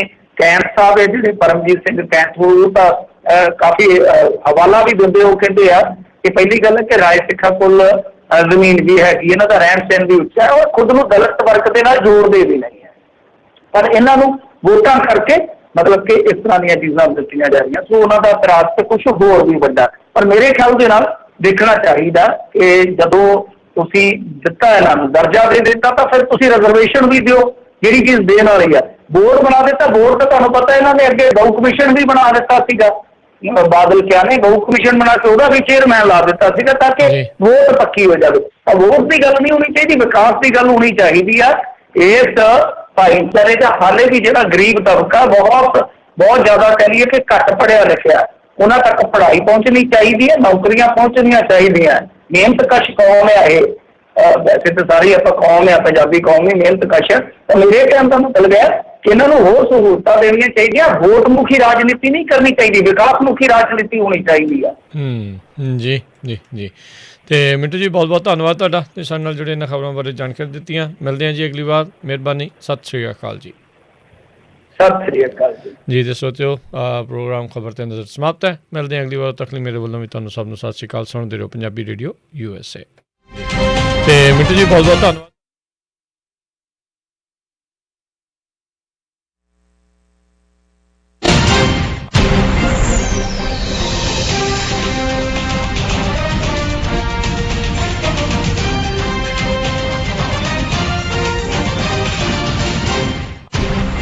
ਤੁਸੀਂ ਸੁਣ ਰਹੇ ਹੋ Punjabi radio USA KOBO Yuba